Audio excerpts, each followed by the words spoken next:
I have different methodologies for how I come to a Shabbat morning sermon. Sometimes there's something I want to say, and I find a way to connect it to the parsha. Sometimes I want to say something sweeping about the parsha, try to like really get to what this parsha is all about.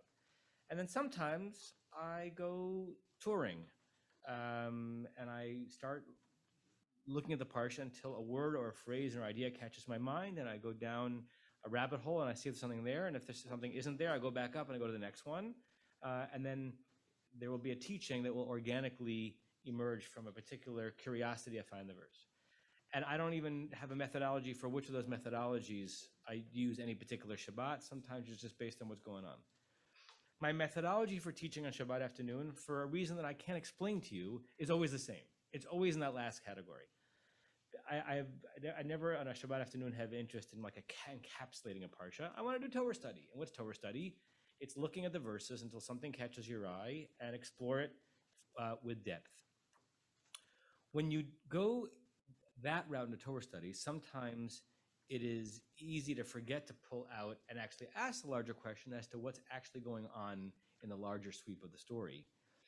In this situation, by using the methodology that I normally do, which is to pinpoint one small thing and go exploring, it actually brought me unexpectedly back to larger issues in the Parsha, which is a way of introducing this and saying that where I ended up when I was preparing for this is not at all where I thought I was going to end up. If you think about what Parshat Shlakh is all about, it's really the Jewish people's post-Exodus first encounter with the notion of the land of Israel as a destination worth going to. Right? So we know Eretz Canaan from Breshit, but we're not a people yet. We're a family, right? There's no pre-Zionism, I don't think, really in Sefer Breshit. I mean, you can pull it out of Kum v'hita lech ba'aretz, the argument given to Abraham, but it's given to a man and a family. By the time we're in Parshat Sefer B'Midbar, and you have a nation in the description of the Torah headed towards a land that is promised to them, you begin to see the biblical seeds of the idea that we're supposed to develop a civilization there. And by looking closely at one word, we're going to hopefully get to some of the most important and the thorniest and the most uncomfortable aspects of what it means to bring Jewish sovereignty to the land of Israel then and now. Okay, so that's my intro. So we start with the second verse of the parsha, the first verse of any significance, and it's the first source on the sheet. Natan, do you want to read Shlach L'cha Nashim?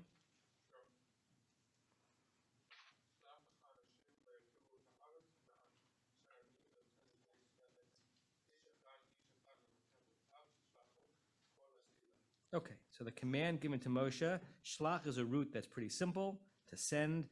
The Lacha, there are many commentaries on what the Lacha is doing there. Send for yourself, send only when it's good for you. Maybe it's just a grammatical oddity. Anashim is supposed to send men. V'yaturu, they shall tour. I think it is just etymological coincidence, not etymological connection, that the Hebrew word latur is a homophone, to the English word tour. I don't think English tourism is connected to latur, but they actually mean the same thing, or they're close to it. A tayyar in Hebrew is a tourist, someone who does touring, latur, but it's just a coincidence. And we're going to drill down on what that root might mean. Whatever these anashim are supposed to be doing, they're supposed to be tarring or touring from the root taf vav resh, the land of Canaan.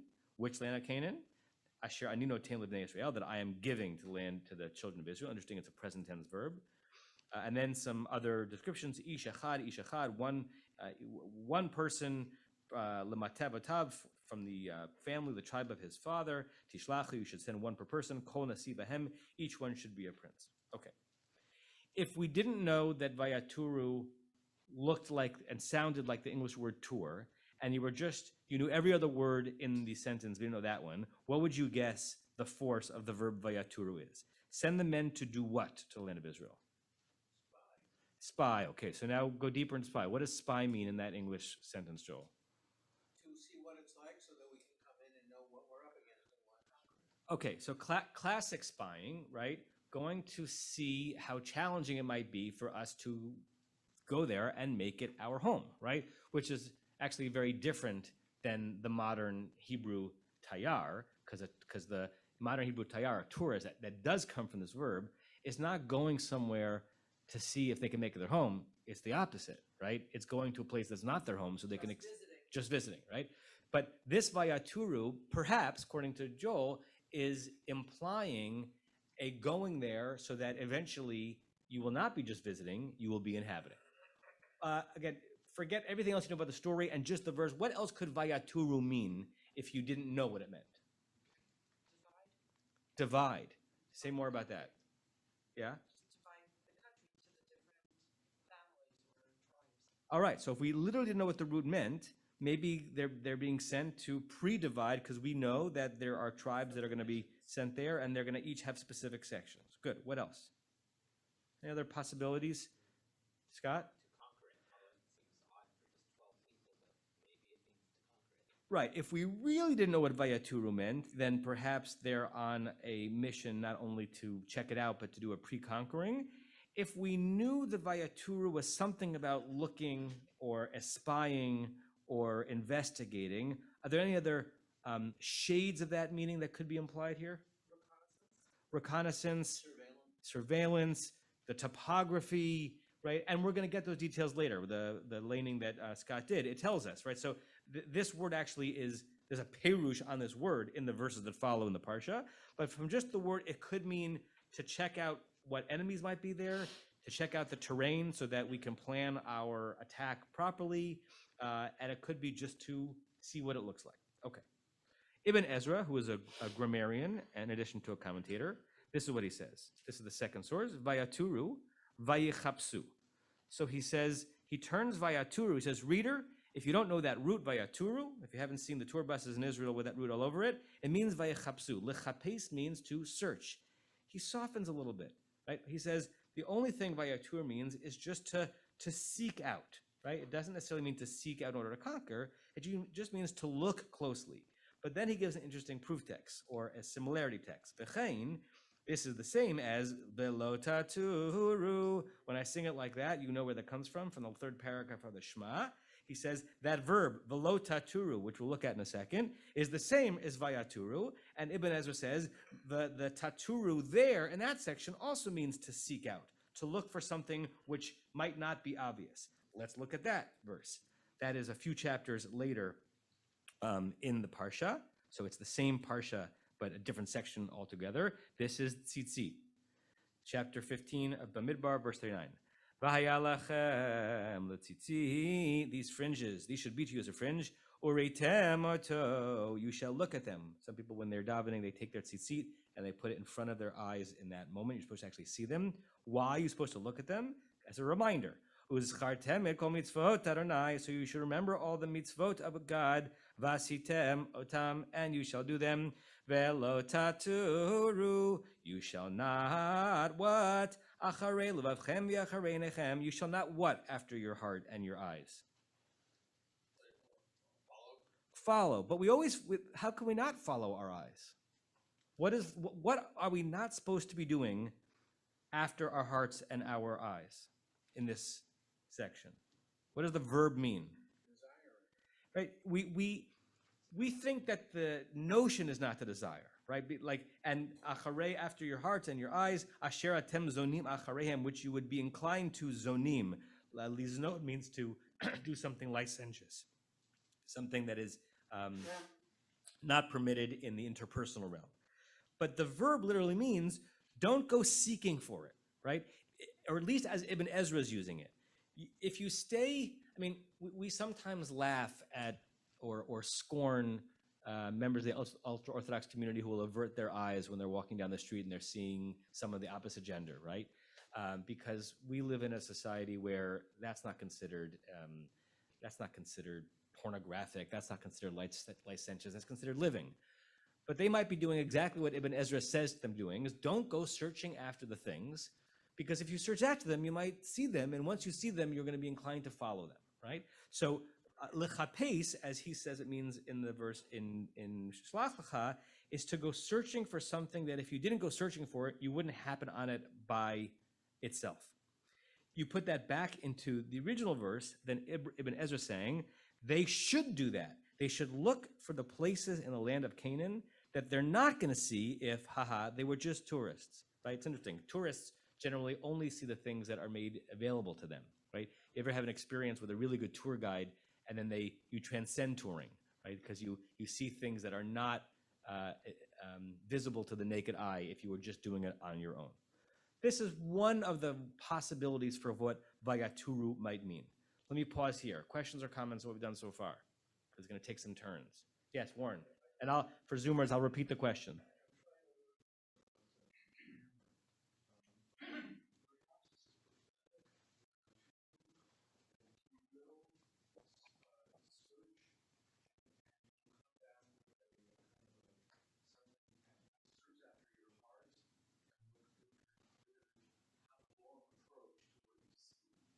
Yeah.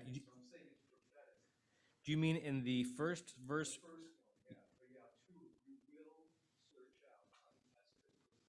Yeah, as opposed to a command. Yeah, the form that it is in Hebrew, it's just it's called it's a vav hayipuch verb, which means the verb looks like it's future, but it's sort of understood as a command, but it could be understood as a prophecy.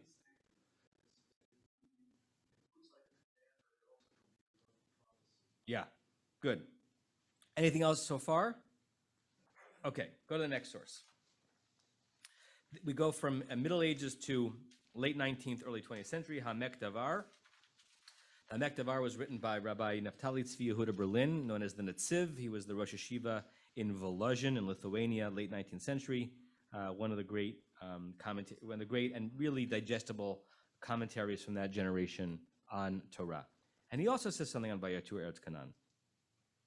I'll read just so that we don't have to repeat again for the people who are on Zoom.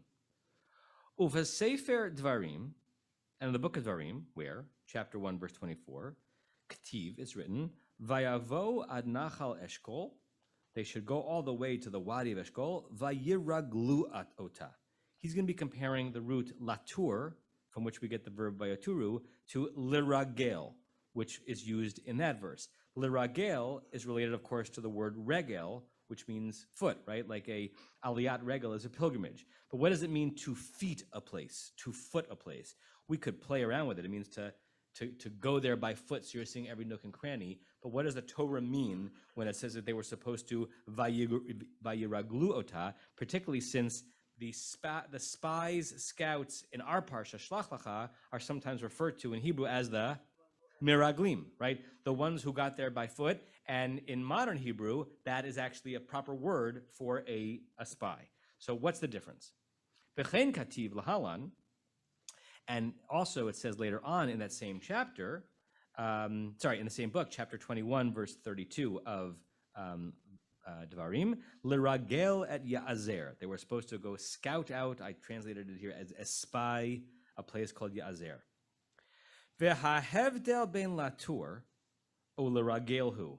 There is a distinction between the verb latur, which we were playing with in our parsha, and liragel, both having to do with going to a place and checking it out.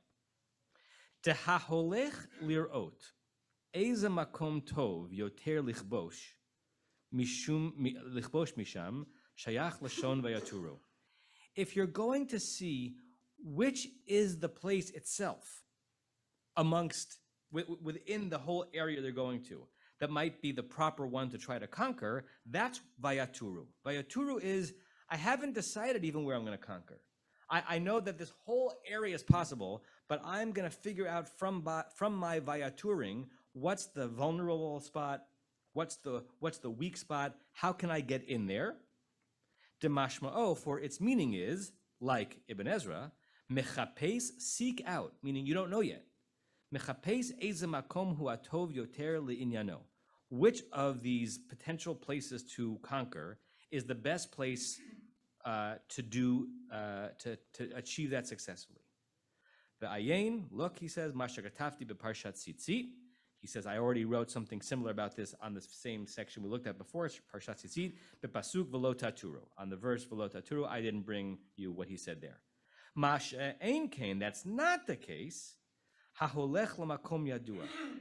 When you go to a place that you already know, you've already determined that this is the place you can go to. You're not making any decisions about whether or not to conquer this place. Rak lahavin ech lichbosh, lo sheach lashon tur. But you're just trying to figure out how to conquer it. What's the best strategy for taking this place that you've already decided is worth taking? That does not connect to the language of tur. Ella vayiragel, this verb built from the word foot. Sheholech beraglav, that you go with your feet.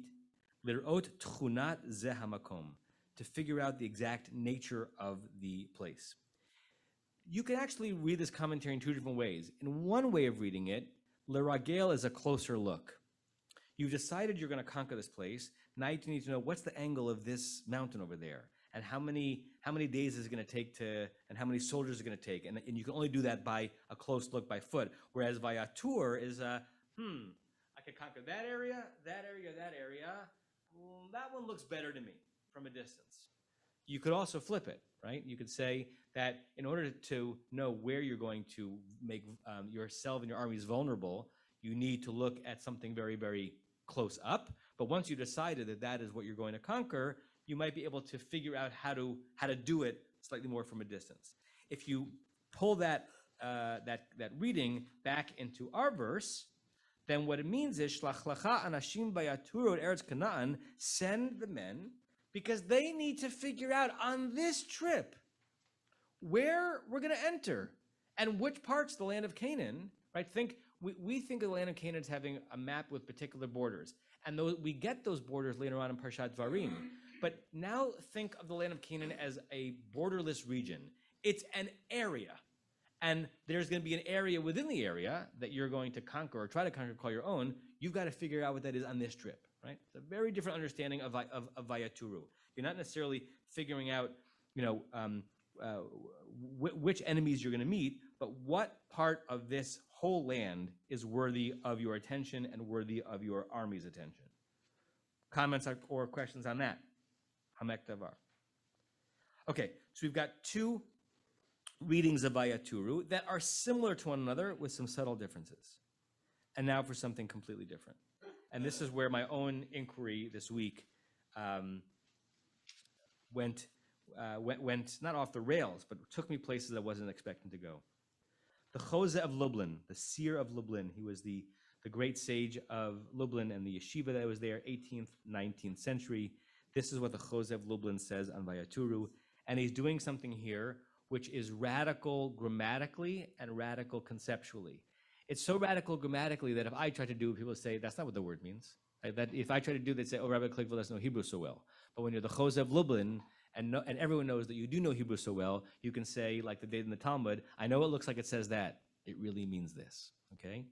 He says Vayaturu. Yes, reader, I know what Vayaturu means, but I'm going to read it as Vayatiru, lehatir. What does lehatir mean? Right, so in halakha, lehatir means to permit. It's the opposite of le'asor. Something is asur, prohibited. Something is mutar, permitted. So to le'asor something is to make something prohibited, and lehatir it is to permit it. But at the core, why does the verb lehatir mean to permit something in halakha? Because it really means to untie something, to take something that was all knotted up. It was a no, and you opened it up into a yes. Lashon hatarat hakesher. Read this verse, he says, the way you would read the notion of untying a knot. Ki Eretz Yisrael haytak shura. The land of Israel at that time, it was all tied up. It was claimed. Kfuta unetuna bidei shiva amamim. It was bound and claimed. How did I write it here? Compelled by the fact that it was given over to the hands of 7 nations. V'hamaraglim. And interesting, he uses the word that Hamek Davar says is different than Latour. The spies, the Meraglim, Bahalichatamba, by going into that place, Srichim Hayu, they had one primary obligation. Lehatir et hakesher hazeh. To untie the knottedness of the land, or to untie the connection that the people already there had to their land. in a yeshiva in 19th century Lublin when um, many, many decades before Zionism was really becoming a thing in the German Jewish mind.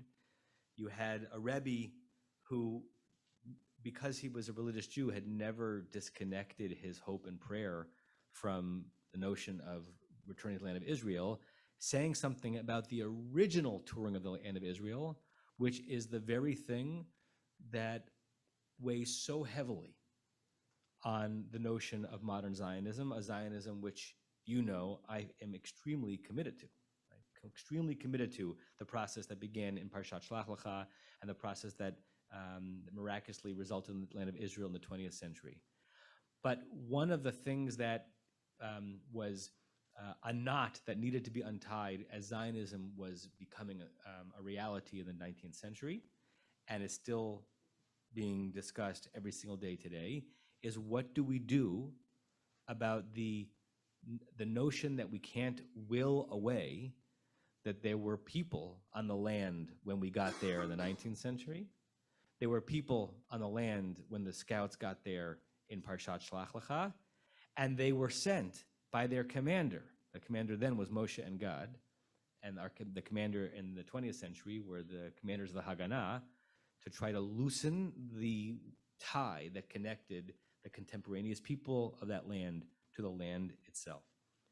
Many of you have heard possibly versions of an aphorism, something like Palestine is a People without a land to a land without a people. right, a people without a land for a land without a people. It was a romantic notion of the Jews in exile who had been disconnected, untied from their land for 2 millennia, and perfect. They found a land empty of people. It was a people without a land, right? Apparently the first version of that phrase before it became an aphorism was coined by a non-Jew. I remember in the 19th century there were many Christian pastors who were also writing and speaking rather floridly about a return to Zion by the Jewish people. And this Reverend Alexander Keith said it like this: the Jews are a people without a country, even as their own land, as subsequently to be shown, is in a great measure a country without a people. And that was recast 6 decades later by Israel Zangwill, who originally was a strident Zionist, and over the course of his time leadership became almost an anti-Zionist. But in his Zionist years, he wrote, Palestine is a country without a people, the Jews are a people without a country, and then, like many famous statements, it gets ascribed to many people over time. I find it fascinating that in the first verse that sends the first group of freed slaves looking for a land in the land of Israel, there's a hint at, even if it's a etymological jump from vayatiru, there's a hint at the unavoidable catastrophe of what's going to happen when a people who want that land are going to get there, and there are people who are already bound to that land, right? And I'm not sure we have moved that far from that notion. I remember when I was in Israel and spending time in the Palestinian territories on the encounter trip, there were lots of claims thrown out by the people we met that really since 1948 and before, Israel has engaged in strategic and demonic and terrible genocide. And when we had an opportunity for us to discuss our experiences on our own, sometimes when you're having an intense experience, your humor gets wry and biting. And I remember some of the people would say to each other, if Israel has been committing genocide, then we're the worst committers of genocide in history, right? Because since 1948, and this is actually good news, the Arab and Palestinian citizens and residents of land, their numbers have flourished and grown, and the population has magnified, right? So if you're, yes, yeah, we're terrible at it, but right? This is to make a half funny joke about something extremely seriously. But the notion of Israel being involved in a genocide is laughable when you look at the numbers have increased. But what's interesting about that is that if you look at the Zionist project through this realm, it's both a strategic catastrophe on some level, that there are more people living in that land who don't want us there and with whom we have to share it than there were 3, 4, 5, 6, 7 decades ago, a millennia ago. And it's also something to be rather proud of, that we've been able to develop Jewish society there without doing now what they did then, because when the Chosev Lublin is looking back on Parshat Shlakh, he's saying that the scouts went in and they actually did that. They did start to untie the connection between the residents of that land and the land. And then when Joshua went in, it was a genocide. It was a conquering. It was a dispossessing of the 7 peoples, so that by the time that was over, the only people who were living there were us. I was not opening up Parshat Shlakh this week to get into some of the thorniest aspects of Zionism. I was saying, oh, what's going to be sweet in the Torah this week? But I found it, and once I found it, I couldn't untie my connection to it. And obviously, in a 24-minute Shabbat afternoon shiur, we're not going to solve this. But I wanted to hand it to you. I wanted to offer it to a group of people who, for the most part, are committed to the notion of Zionism and to the Magen David on that flag and to the wonder of a Jewish return to 1948, recapitulating on some levels Parshat Shlakh, but it recapitulated both aspects of Parshat Shlakh. A divine mishlachat being sent to forge or reforge Jewish connection to the land, and a recognition that the price of doing that will be to get in between people who are already in that land and their claim to it. And I have no idea, obviously, what's going to be in the Middle East in the next 1, 5, 10, 15, 20, 100, 200 years. But I do know that somehow these competing and sometimes utterly perpendicular notions will have to find some way to be in harmony, and that is that we believe we belong there either by divine command or by historical narrative or by a claim earned by might and by blood, and that to stay on that land at the expense of ensuring that no one else is there is undermining something very, very important about a Jewish and ethical Jewish claim to sovereignty and to land itself. And it's right there from the very beginning when they were sent the first time. Larry. Can I just go back to the original question? Yeah. Which sheds a little light on what you said just now. And I'm going to answer the question about if I didn't know what Vagaturu meant. And I'm going to say I'm reading that they're sending the Nasi from each tribe, which is a little weird because you normally send the young people Right. to scout out. They want people of authority to go. So I would now guess that actually to claim the land, which is what all peoples, not just Western colonialists, have always done, to send their people out to claim the land on their behalf, and then later to conquer. Yeah. And it seems so. It's also very political in Yeah. the sense of meaning it.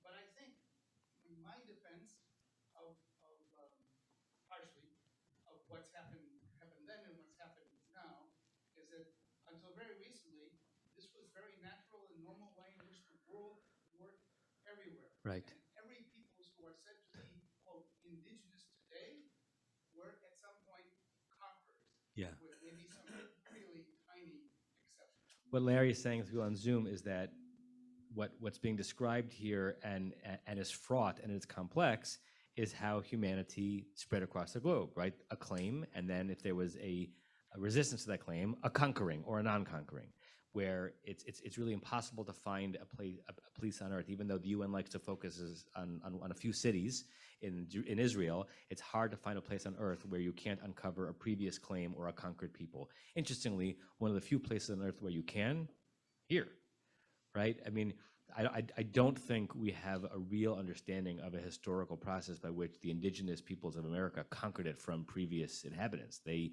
were probably, they and their descendants, probably the first people who made this continent inhabited. I just started reading a book. It's a book that I bought when I was on the trip to the South. gosh, I can't remember the name of the book, but it's basically a tour through seven places in the South and resurrecting the stories of those places through the eyes of the enslaved rather than the eyes of the enslaver. And this is written by an African-American author. And he starts off with a little, before even the prologue, he says he's going to be talking about places like New Orleans and the Whitney Plantation and these cities, and he's trying to resurrect the voices of the people who lived there under oppression. But he also wanted to give homage in this, as someone who's writing, claiming that when land is tainted by blood, we have to reckon with it. He wanted to give homage to the Native American and indigenous peoples who had claimed that land before the French did and before the British did and before the Spanish did. And so he names the tribes who have tribal claim to New Orleans and Washington, D.C. and places like that. And I would think that you probably don't have to, even, no matter how woke you get, you probably don't have to get farther back than that, right? No one is claiming that the Choctaw conquered it from a previous culture that was there. But you're right, for the most part, that's exactly how land came to be. Joel. And then Warren. A plug for the first Baruch Link Scholar in Residence program. We're having an Israeli author named Rabbi, who wrote a book called All the Rivers. And it's about an Israeli woman who's living in New York who becomes the lover of an Arab, Palestinian man. And parts of it are just basically an interesting West Side Story, Romeo and Juliet type of romance. But there's one scene in which his brother comes, also Palestinian, and they get into a discussion, or actually a fight, in which she is articulating the Israeli position as to why Israel should remain a Jewish state separate from the Palestinians, and her boyfriend's brother is really brilliantly articulating the reason why that's so wrong. Yes. And it's really, I think, the finest writing in the whole book. Wow. And makes me look forward to hearing her. But that's one place where you can find good articulation of both arguments right now, and very little hope. Yes. It's going to be resolved anytime soon. In case that wasn't heard on the Zoom, Joe was giving an early plug for the first Baruch Link Scholar in Residence weekend that we're doing the last weekend in October, and we're bringing an Israeli author whose novel tries to bring voices to both sides to claim that land. Warren, and then we'll bench, then Marif, yeah.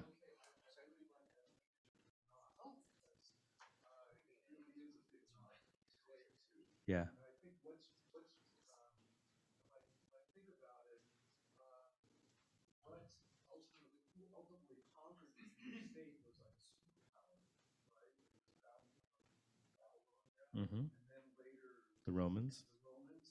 And in a sense, Israel may have been a superpower vis-a-vis those seven nations. They were small little bobby towns almost. Right. And so I think that in terms of the future, I think the superpowers, whatever superpowers are conquering other superpowers, it's like more on a cyber level. Mm. Okay, I think it's going to be more. It's not. You know what I'm saying? Yeah. So just to repeat that for the Zoomers, what Warren is saying is that probably in ancient society, and even now, when the land of Israel has been conquered, it's been conquered by the superpowers of the generation, whether it's the Babylonians or the Romans or the Ottomans, and that perhaps the next superpowers that will come, we can't really predict them, but it might be on a cyber level as opposed to a straight military level. Let's end here with a topic opened, with a wound opened, and intentionally not sewn up, but something for us to remind ourselves that we have to reckon with when we sing Hatikva and when we say that we go back home and we articulate our love for the land of Israel. That love has been complicated for 3,000 years.